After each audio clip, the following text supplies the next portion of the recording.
Hey guys, and welcome to today's video. So Control Ultimate Edition is available on Stadia as part of the October Pro games. And in this video, we're going to be doing a bit of a review on how it performs across mobile, tablet, and then just also on the big screen. We'll also get a little bit into the gameplay side of things, but this is more about the performance. So let's get cracking, shall we? So first up, let's just start with the general performance across all the different devices. And I'm really happy to say that it performs really well. The graphics look fantastic. The user interface basically kind of scales across the mobile phone, your tablet, and also the big screen TV as well. So there's no issues there kind of viewing it or navigating around the menus, which is pretty fantastic compared to some games we've played very recently on Stadia. The other thing is, well, it just runs pretty smoothly. I haven't noticed any sort of dropped frames. I've had absolutely no crashes, and that's been using it for hours on a mobile, hours on a tablet, and hours on the big screen as well. So not been kicked out of the game or had anything like that. I've had a couple of connection issues, but they are literally connection issues and nothing to do with the port or the game itself. Now, one thing that I kind of dislike about it is the graphics elements are just really locked down. So in the game itself, it has an option to switch between performance mode and also graphics mode, but the graphics mode is grayed out, as you can see in this kind of screenshot here. It's just locked to performance mode, which kind of makes sense because ultimately you want to have it looking smooth and everything else. But if I did want to have it looking a little bit more beautiful, it would be nice to have the option, and it's a shame to see that's been grayed out in the Stadia version. Apart from that, the general performance is really good. I've got no complaints there.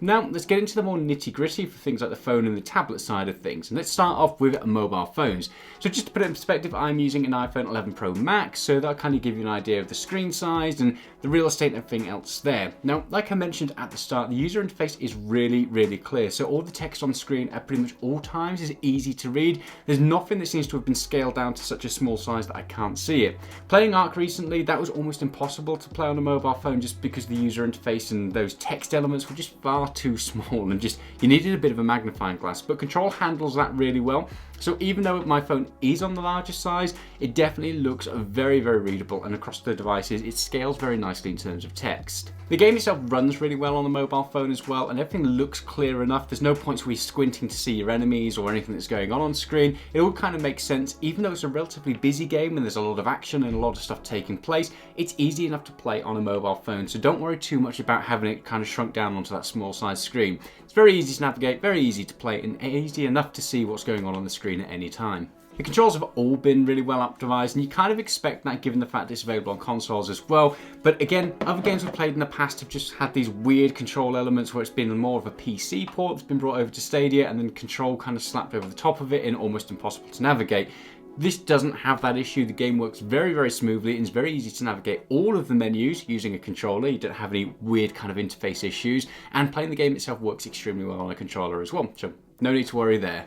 The only thing that I will say about Control on a mobile phone, and this kind of goes across to the tablet and we'll get into it, is there's a lot of black bars. And in the case of my iPhone, there's black bars and then there's grey bars as well. So it just doesn't take advantage of the full screen size. So again, if you end up on something like a smaller phone and it's doing that same thing and you get the black and the grey bars, you're going to get a lot of your display cut off. So you end up with a much smaller display than what you're actually using. It's the first time I think I've seen this on Stadia, and there probably are other games and I just haven't played through a massive amount of them. But it's the first time I've seen it and it's been really noticeable. You do get used to it after some time, but it is a bit of a shame that it doesn't change the aspect ratio of the game. It doesn't take advantage of that screen size. So although the user interface elements and the text and everything else scales very nicely to screen sizes, the game itself does get bits cut off, so just bear that in mind. Not a deal breaker, it still looks perfectly fine, definitely perfectly playable, but if you are somebody using a much smaller screen size, then it could become a bit of an issue.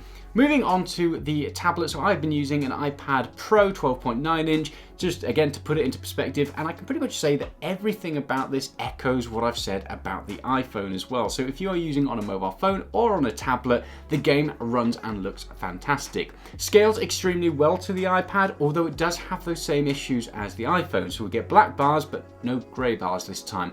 However, weirdly, it cuts it off at the bottom and the top, whereas on the iPhone, it cut it off on the left and the right. So it's kind of odd, the fact that the iPhone is, I guess, a little bit too narrow and long in terms of the screen aspect ratio, and then the iPad is maybe a little bit too short and dumpy. So yeah, it just can't make up its mind what it's going to scale to. So again, you do lose some of that screen real estate. Not a massive issue again if you're using something like the iPad Pro because there's a decent enough size there. But if you are using a smaller tablet, I guess like an iPad mini, then it could potentially become a bit of an issue, but there's still enough screen size there. And again, because the user interface and the text elements everything scale so nicely to those smaller screens, you never felt as though it's squashed. So I wouldn't worry too much about that. So on the tablet, I was using the Stadia controller, all paired up nicely. This works fantastically well, again, with control. There were no issues there, no user interface elements where you couldn't navigate around because you were using a controller. So they've done a really good port in terms of actually controlling the game. So hats off to them.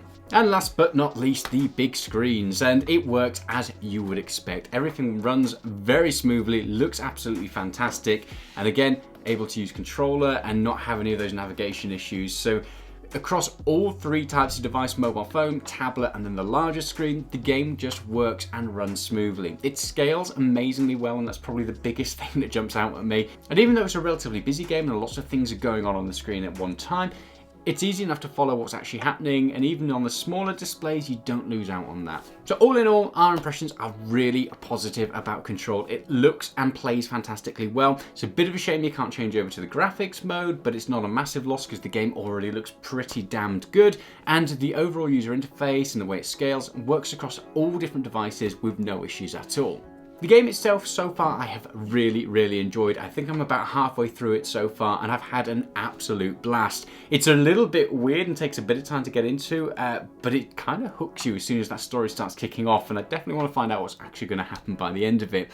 Action-wise, it's a bit of a unique twist in the fact that you've got all these different powers, and you're trying to unravel this mystery, and it just looks absolutely incredible. Some of the acting and everything else, it just looks fantastic. And I've had an absolute blast using all these different powers to kind of like pick boxes up and throw people. It reminds me of Half-Life 2 with the gravity gun. It's kind of that sort of mechanic where you go back and you have something very different than just your general shooter.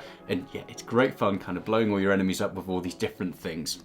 So I hope you've enjoyed that. We've had an absolute blast with Control so far, and it's definitely worthwhile playing. Even if you don't have the Stadia Pro subscription and you want to be able to play a decent game, Control is a worthwhile port checking out. It works incredibly well across all different devices. It's a really interesting game, and so far we've had no technical issues with it at all. So that's our first Stadia review for a game. So let us know if there's anything else you'd like to see us add into this. Our idea is that we'll do things focused on a mobile phone, a tablet, and then the big screen, just to see how it works across them all. Because what we have found in the past is some games, they don't work particularly well on a mobile phone because it's just too small and you can't really see what's going on, or you can't see things like the controls and the user interface.